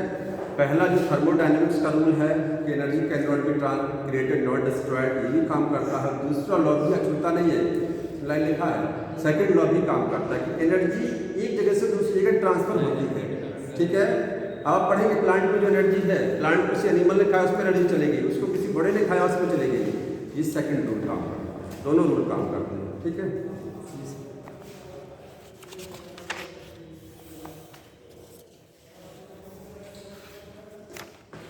अब एक टॉपिक है फूड चेन, उसके लिए पहले आप समझ लीजिए ट्रॉपिक लेवल क्या होता है। ट्रॉपिक लेवल्स, ट्रॉपिक लेवल जानते हैं? जब आप ट्रॉपिक लेवल को समझने के पहले फूड चेन ही देख लीजिए। फूड चेन क्या होता है? फूड चेन हिंदी में खास श्रृंखला बोलते हैं, ठीक है। इस अर्थ पर जितने भी जीव हैं एक दूसरे से कहीं ना कहीं कनेक्टेड है, भोजन के लिए एक दूसरे पर निर्भर है, ठीक है। पौधे को किसी जीव ने खाया, उसको किसी दूसरे ने खाया, तो एक चेन बन जाती है। इसी चेन को क्या बोलते हैं? खास श्रृंखला या फूड चेन बोलते हैं, ठीक। अब फूड चेन में जो प्लांट होता है, प्लांट वो क्या होता है? फूड चेन में जितने स्टेप होते हैं, आप ट्रॉपिक लेवल को और कहेंगे ट्रॉपिक लेवल क्या होता है, तो किसी भी खास श्रृंखला में जितने स्टेप होते हैं, स्टेप समझ रहे? प्लांट पहला स्टेप, प्लांट को ग्रासहोपर ने खाया, ग्रासहोपर दूसरा स्टेप, उसको फ्रॉग ने खाया तीसरा स्टेप, जितने स्टेप होते हैं इस स्टेप को ट्रॉपिक लेवल बोलते हैं, ठीक है, समझ में आया? तो ये क्या है? Steps of food chain, food chain के स्टेप, ठीक है, ट्रॉपिक। अब बताइए इस स्टेप में प्लांट जो होता है, प्लांट कौन सा ट्रॉपिक लेवल होता है? T1, first trophic level. पहला ट्रॉपिक लेवल कौन ऑक्यूपाई करता है? प्लांट रहते हैं पहले ट्रॉपिक लेवल पर, ठीक है। हार्बीवोर्स जो होते हैं, हार्बीवोर्स, ये क्या है? T2 है, सेकंड ट्रॉपिक लेवल। और कार्निवोर, कार्निवोर में है, कार्निवोर T3 T4 भी हो सकता है। कौन सा कार्निवोर है, किसमें छोटा कार्निवोर है कि बड़ा वाला है, T3 T4 चलेगा, समझ में आया? कि ट्रॉपिक लेवल होता है। फूड चेन जो होता है दो टाइप का है, एक ग्राजिंग फूड चेन होती है और एक टेट्राइडल होती है। ग्राजिंग फूड चेन GFC और TFC, ठीक है, समझ में आ रहा है? हम लोग ओमनिवोरस से ही जरूरी है। हम लोग किसी भी ट्रॉपिक लेवल पर आ सकते हैं, बस पहले पर नहीं आएंगे, ध्यान रखना। कभी भी हम लोग भोजन नहीं बनाएंगे, प्लांट नहीं हो सकते हम लोग ना, हम लोग प्लांट नहीं हो सकते। बाकी हर्बीवोर क्या है कि कार्निवोर कुछ भी खा रहे हैं ना, पौधे को खा रहे हैं, तो फर्स्ट T2 पर आ जाएंगे हम, ठीक। तो किसी भी ट्रॉपिक लेवल पर हम चले जाएंगे फर्स्ट छोड़ करके, ठीक है। हाँ, गाय किसमें आएगा? गाय first, second trophic level, second. आना हमको भी सेकंड में ही चाहिए, लेकिन अब के इंसान नहीं ठीक है। आगे बढ़ना तो अगली बार सीधे फूड बनाने लगता है, ठीक है, प्लांट बन जाना नहीं सर, कोई बात नहीं।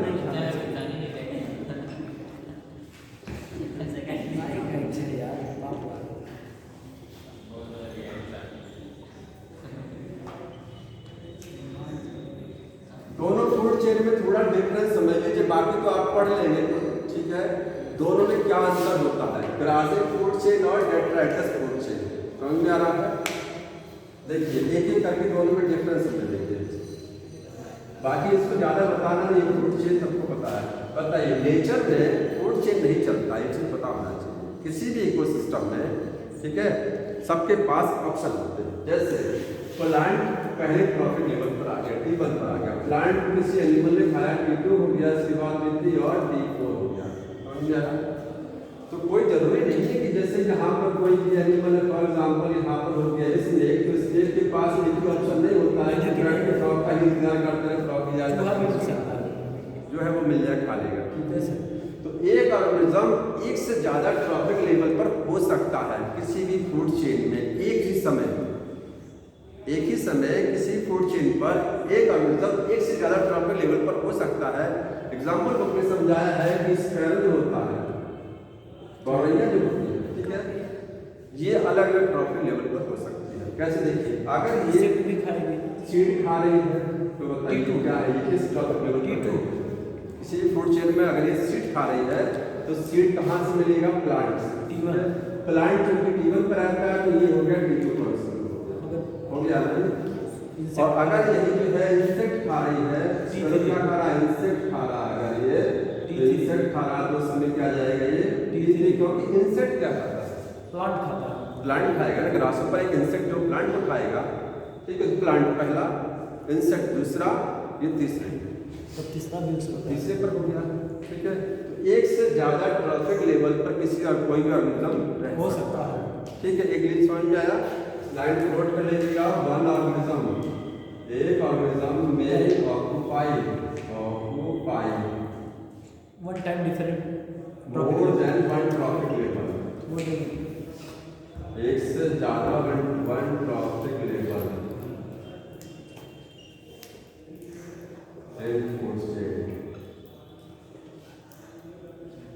एग्जाम्पल ये लिखा हुआ है सामने। ठीक है जी, लिख लीजिएगा पॉइंट करके। दूसरा पॉइंट क्या है? फूड चेन में जितने भी ऑर्गेनिज्म होते हैं, ठीक है, जैसे आपने फूड चेन एग्जाम्पल प्लांट था, प्लांट को ग्रासहोपर ने खाया, ग्रासहोपर, ठीक है, और इसको किसने खाया? फ्रॉग ने खाया, फ्रॉग को किसने खाया? स्नेक ने खाया, स्नेक को हॉक ने खाया। ये फूड चेन हो गया। फूड चेन में जितने भी ट्रॉफिक लेवल होते हैं, जितने स्टेप है, पहला स्टेप, दूसरा, तीसरा, चौथा, ये सब स्टेप हो गया।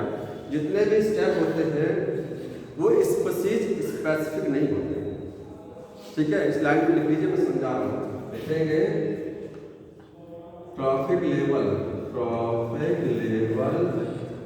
इन फूड चेन, किसी भी फूड चेन में जो ट्रॉफिक लेवल है आर नॉट फिक्स नहीं, नॉट स्पीशीज स्पेसिफिक, ये बुक में लिखा है, बट फंक्शनली स्पेसिफिक।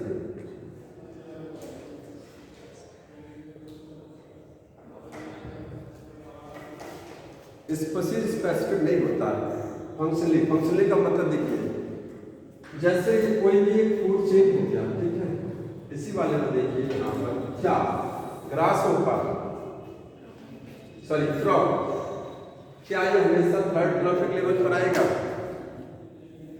ये थर्ड पर हमेशा नहीं आएगा। ठीक है, ये चेंज चौथे पर हो सकता है। समझ में आया? हाँ, कोई भी ऑर्गेनिज्म, जिस फूड चेन में जितने भी ऑर्गेनिज्म हैं, ठीक है, वो उसका ट्रॉफिक लेवल फिक्स नहीं होता है, वो आगे पीछे हो सकता है, डिपेंड करता है उसका काम क्या है, वो खा क्या रहा है। जैसे अगर हम प्लांट को खा रहे हैं तो हमारा ट्रॉफिक लेवल दूसरा हो गया, और अगर हम एनिमल का फ्लैश खा रहे हैं तो हमारा ट्रॉफिक लेवल तीसरा हो गया। तो हमने लिखा तो नहीं लिया है, हमारे नाम से लिख तो नहीं गया कि human always at the first trophic second trophic level होगा, या स्पैरो हमेशा क्या जाएगा, वो स्पैरो हमेशा T2 पर रहेगा, नहीं रहेगा ना। ठीक है, चेंज होता है ना, स्पैरो का एग्जाम्पल लेके बताया। तो ट्रॉफिक लेवल जो होते हैं फूड चेन में वो स्पीशीज स्पेसिफिक नहीं होते हैं। जैसे गौरैया जो होती है उसकी एक स्पीशीज है ना, ठीक है, होमो सैपियन ह्यूमन है, उसकी एक स्पीशीज है। ठीक, तो ऑर्गेनिज्म स्पेसिफिक नहीं है, वो ऑर्गेनिज्म वेरी कर सकता है। ऑर्गेनिज्म आज इस ट्रॉफिक लेवल पर है, कहीं कुछ और खा रहा हो, ट्रॉफिक लेवल बदल गया, लेकिन फंक्शनली स्पेसिफिक होता है। फंक्शनली का मतलब जो खाएगा ना, उसी के हिसाब से उसका ट्रॉफिक लेवल निर्धारित होगा, वो खा क्या रहा है, उसका काम क्या है, उसका फंक्शन क्या है, ठीक है, वो खा क्या रहा है। क्वेश्चन में सब जैसा वो खा रहा है वही उसका ट्रॉफिक लेवल डिसाइड हो जाएगा। उसके नाम से लिखा नहीं गया है कि इसका ट्रॉफिक लेवल यही है, फिक्स नहीं फिक्स नहीं होता है, समझ रहे ना। ये दोनों लाइनें सेम थोड़ा सा, लेकिन इसको थोड़ा अलग से बता दिया है कि किसी स्पेसिफिक नहीं है, ऑर्गेनिज्म वेरी करता है ट्रॉफिक लेवल का। समझ में आ रहा है? तो देखिए ये आपको बता रहे थे 2 तरीके का फूड चेन, ग्राजिंग फूड चेन और डेट्राइटस फूड चेन। यहाँ से दोनों को डिफरेंट समझ लीजिए। ये है GWC और ये है DWC, ठीक है। इस अर्थ पर कितने तरीके का फूड चेन हो सकता है? यहाँ फूड चेन के टाइप, खास श्रृंखला बताइए कितने प्रकार की होती है? पहला है GFC, दूसरा है DFC, ये दोनों समझाने जा रहे हैं। तीसरा क्या होता है बहुत बताएगा। तीसरी फूड चेन कौन सी बताइए? पैरासिटिक फूड चेन, ठीक है। तीसरा कौन सा होता है? पैरासिटिक फूड चेन, ठीक है। अब यहाँ से देखिए, ग्राजिंग फूड चेन का मतलब ऐसी खास श्रृंखला जो कहाँ से चालू हो रही है? पौधे से, ठीक है। प्लांट को कोई खा रहा है, उसको कोई और खा रहा है, उसको कोई और खा रहा है। स्टार्ट कहाँ से हो रहा है? प्लांट से हो रहा है। भाई सब कहीं, अगर हम कहीं मीट खा रहे हैं, फ्लैश खा रहे हैं, तो क्या वो कहाँ से आया? प्लांट से, ठीक है। कुछ जानवर किसने खाया? प्लांट ने खाया, प्लांट से खाया होगा उसने, ठीक। तो कहीं ना कहीं से प्लांट पे तो डिपेंड है। तो ये प्लांट से स्टार्ट है, ठीक है। ग्राजिंग का मतलब चरना होता है। चरता कौन है? काऊ बफेलो हो गया, ठीक है। क्या चढ़ते हैं? पौधे, ठीक है। तो ग्राजिंग फूड चेन प्लांट से स्टार्ट होती है। ये स्टार्ट होती है फ्रॉम प्लांट, मतलब यहाँ फर्स्ट ट्रॉफिक लेवल प्लांट हमेशा होगा, ध्यान रखना। इस फूड चेन में पहला होता है जी सर। इसमें किल करना जरूरी नहीं, एनर्जी खाली उससे नहीं, यहाँ किल नहीं होता है। किल वाली तीसरी वाली है, ठीक है। यहाँ किल नहीं होगा, ध्यान रखना। एनर्जी हमको मिलेगा। स्टार्ट फ्रॉम प्लांट, प्लांट से स्टार्ट होती है, ठीक। दूसरा है ये डेड बॉडी से, स्टार्ट फ्रॉम डेट्राइटस। कहाँ से स्टार्ट होती है? डेट्राइटस। मान लीजिए कोई पौधा मर गया, कोई जानवर मर गया, वहाँ उसकी भी एक फूड चेन है। बताइए कैसे?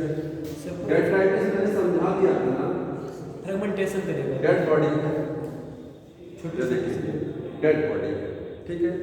तो इस डेड बॉडी को सड़ाने के लिए जो प्रोसेस चलता है उसको क्या बोलते हैं? डिकम्पोजिशन। इसमें पहले क्या आएगा? आर्थ्रोम आएगा, अटैक करेगा, थोड़ा सा तोड़ेगा इसको। इसके बाद अगला नंबर किसका है? बैक्टीरिया आएंगे और फंजाई आएंगे, ठीक है। क्या उसके बाद भी कुछ और आएगा? नहीं रहेगा, खत्म है, ठीक है। Detritus food chain dead body से स्टार्ट होती है और ग्राजिंग फूड चेन प्लांट से स्टार्ट होती है, समझ रहे ना। तो ये स्टार्ट फ्रॉम प्लांट और ये start from detritus, dead body से। डेड बॉडी वाली अपनी फूड चेन अलग होती है, समझ में आ रहा है? क्योंकि कोई भी जैसे मार के खाना और एक मरे हुए को खाना, जो मरे हुए को खा रहा है वहाँ डेट्राइटस स्टार्ट हो जाती है। हाँ, सैप्रोफिटिक फूड चेन है ये। क्या है? सैप्रोफिटिक है, सैप्रोफिटिक फूड चेन। एक वर्ड लिखा है सैप्रोट्रॉप्स, क्या होते हैं? तो जो मरे हुए जीवों से भोजन जो लेते हैं उनको सैप्रोट्रॉप्स बोला जाता है। आर्थ्रोम हो गया सैप्रो, डेट्राइटिक फूड्स क्या है? सैप्रोट्रॉप्स, ठीक है। दूसरा है ग्राजिंग फूड चेन बड़ी होती है क्योंकि पौधे को किसी दूसरे प्लांट हो गया, ग्रासहोपर हो गया, फ्रॉग हो गया, स्नेक हो गया, हॉक हो गया, लंबी फूड चेन होती है ना। यहाँ देखिए छोटा सा नजर आ रहा है, और कुछ है इसमें? अर्थवॉर्म है, बैक्टीरिया फंगस है, छोटी होती है, ठीक है। तो ये क्या होती है? लॉन्ग होती है और ये क्या है? शॉर्ट है। तो लॉन्ग का मतलब इसमें यहाँ ये हुआ कि मोर ट्रॉफिक लेवल है, मोर ट्रॉफिक लेवल है, ट्रॉफिक ऊर्जा स्तर इसमें ज्यादा है। यहाँ क्या है? लेस ट्रॉफिक लेवल होता है, ठीक है। ट्रॉफिक लेवल की संख्या सब कम। अगला डिफरेंस बताइए। और ग्राजिंग फूड चेन में अल्टीमेट सोर्स ऑफ एनर्जी क्या होता है? प्लांट सन, सन, प्लांट ऊर्जा कहाँ से लेते हैं? एनर्जी सन से, ठीक है। लेकिन यहाँ सन से नहीं होगा, तो यहाँ पर सोर्स ऑफ एनर्जी जो है, सोर्स ऑफ एनर्जी जो है वो क्या है? सन है, ठीक है। जहाँ पर source of energy dead body होती है, डेड बॉडी, हालांकि उस डेड बॉडी में ध्यान सुनिएगा, जो जीव मर गया उस जीव में कहीं ना कहीं पहले वो जिंदा रहा होगा, उसने प्लांट खाया होगा ना, ठीक है। तो उसमें ऊर्जा सन से ही आई है, सब में ऊर्जा सन से आई है, लेकिन हम उस फूड चेन को अलग मान रहे हैं ना। हम उस फूड चेन को क्या कर लिया? हमने अलग कर दिया। हम बोले वो डेड बॉडी से स्टार्ट बने फूड चेन को डेट्राइटस बोलते हैं। अब यहाँ पर सोर्स ऑफ एनर्जी डेट्राइटस क्या? डेट्राइटस होगा, क्योंकि ऊर्जा कहाँ से ले रहा है आपको? डेड बॉडी से, ठीक है। इसको हमने अलग ही कर लिया फूड चेन। अल्टीमेट सोर्स तो सबका सन होता है, ठीक। तो यहाँ पर तो सन है, डायरेक्ट है। यहाँ पर क्या है? Detritus, source of energy, source of energy क्या है? डेट्राइटस, ठीक है। अब ग्रासिंग फूड चेन में पहला ट्रॉफिक लेवल कौन होता है? बताइए। फर्स्ट ट्रॉफिक लेवल, जैसे प्लांट उठाया, ग्रासहोपर ने ग्रासहोपर उठाया, फ्रॉग ने आगे बढ़ रहा है, इसमें फर्स्ट ट्रॉफिक लेवल क्या होता है? प्लांट होता है। डेट्राइटस फूड चेन में पहला ट्रॉफिक लेवल बता सकते हैं? प्लांट नहीं हो सकता, प्लांट तो होगा नहीं। क्या ये डेड बॉडी, इधर देख लो जी, ये डेड बॉडी पहला ट्रॉफिक लेवल होगी, ये प्लांट से स्टार्ट हो रही है तो प्लांट पहला ट्रॉफिक लेवल, ये डेड बॉडी से स्टार्ट हो रही है तो डेड बॉडी पहला ट्रॉफिक लेवल नहीं माना जाता, ठीक है। ये निर्जीव है, पहला ट्रॉफिक लेवल अर्थ होगा detrital boards, first trophic level होगा, ध्यान रखना। समझ में आ रहा? ये नहीं होता ट्रॉफिक लेवल, ठीक। तो यहाँ पर देखेंगे प्लांट्स जो होते हैं, first trophic plants first note कर लेना, फर्स्ट ट्रॉफिक लेवल में आएगा DFC, और यहाँ पर क्या होगा? डेट्राइटिक बोर्ड्स, डेट्राइटिक बोर्ड्स जो है वो T1 में आएंगे, T1 में फर्स्ट ट्रॉफिक लेवल, ठीक है। और अगला है कि ये एनर्जी को ये जैसे कहा जाए इस अर्थ पर ऑर्गेनिक कंपाउंड बनाने में कौन सा रोल प्ले करता है? ये रोल प्ले करते हैं ऑर्गेनिक कंपाउंड बनाने में, ये इकोसिस्टम से एनर्जी को लेने में, इकोसिस्टम से वातावरण से ऊर्जा को लेने में इनका रोल है कि इनका? ये जिसका रोल है। ये प्लांट जो होते हैं सन से एनर्जी ले रहे हैं ना, इकोसिस्टम से एनर्जी लेकर के कार्बनिक पदार्थ बनाते हैं, बॉडी में बनाते हैं ना।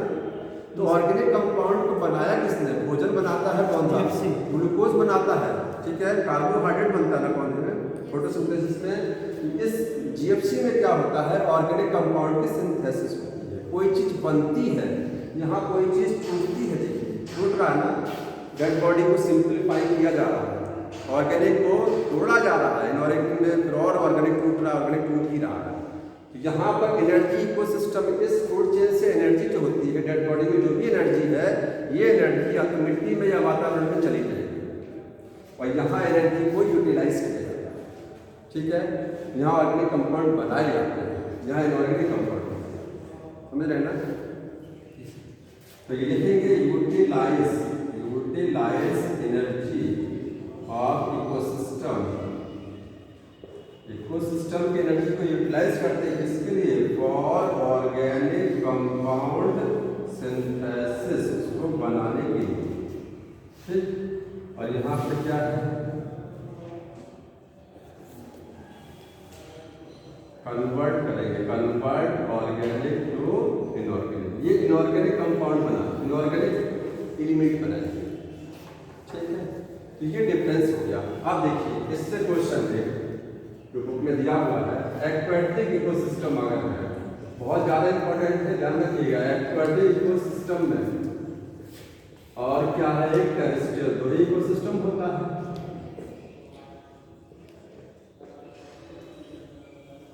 एक्वेटिक इकोसिस्टम में मेन कौन होता है? कौन सी फूड चेन मुख्य होती है एनर्जी को ट्रांसफर करने की? क्योंकि फूड चेन के द्वारा एनर्जी ट्रांसफर, चीज पता होना चाहिए। प्लांट की एनर्जी कहाँ गई? हर्बीवोर में गई, हर्बीवोर की गई कार्निवोर में। यहाँ डेड बॉडी में एनर्जी थी, एनर्जी डेड बॉडी से गई अर्थफॉर्म में, ठीक है, ट्रांसफर हो रही है, ठीक। तो इसमें एक्वेटिक इकोसिस्टम में पॉन्ड हो गया रिवर, जहाँ पर मेन कंट्रीब्यूशन एनर्जी ट्रांसफर में किसका होता है? इसका की मतलब कौन सी फूड चेन ज़्यादा चलती है? एक्वाटिक इकोसिस्टम में कौन सी वाली फूड चेन ज़्यादा चलती है? जीएफसी कौन वाली। सी? पानी में वहाँ पर प्लांट लगा चाहिए। बताइए।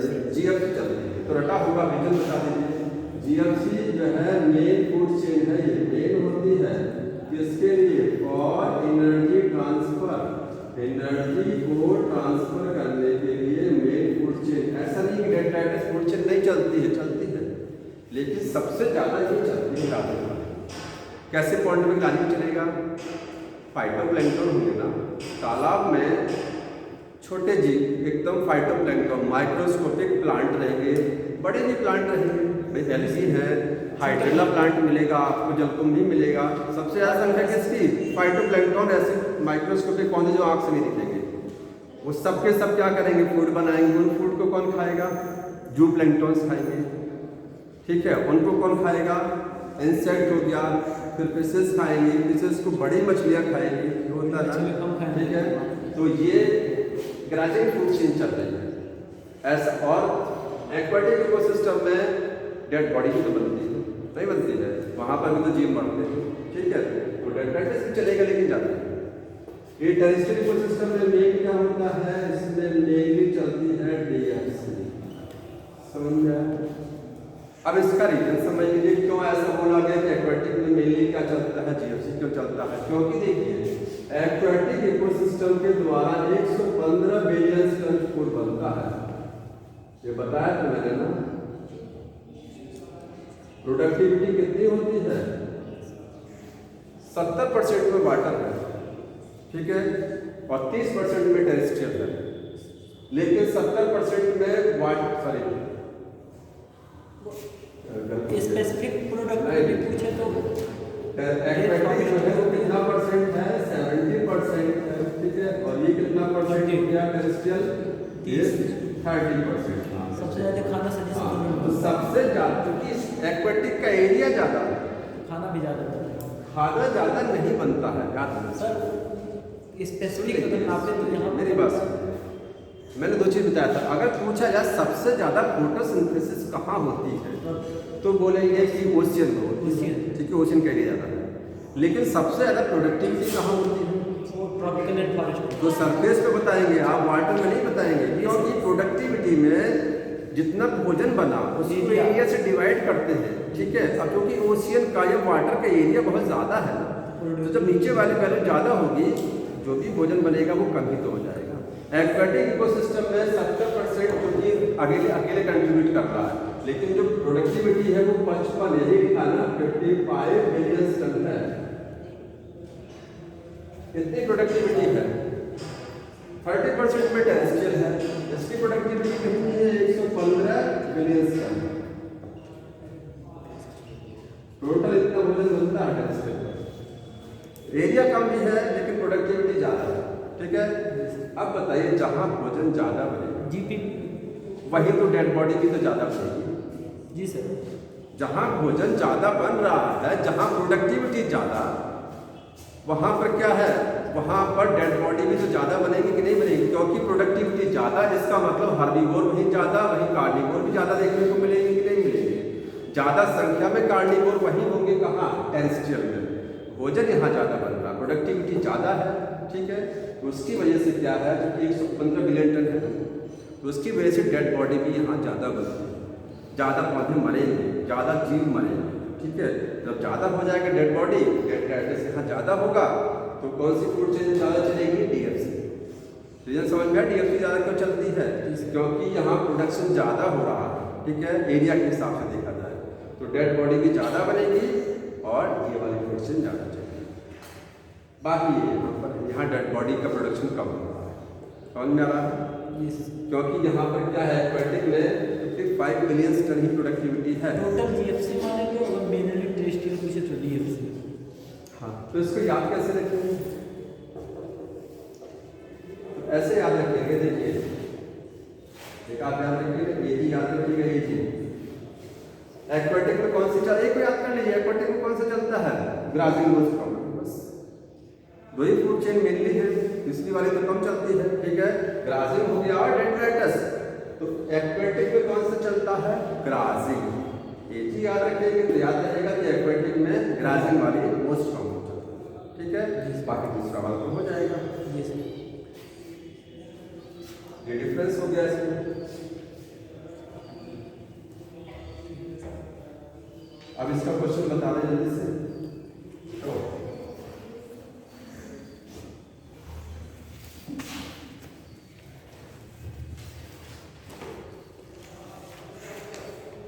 कोई बताया भी नहीं टाइम हमको, हमारे पास 2 बार फोन भी आ गया।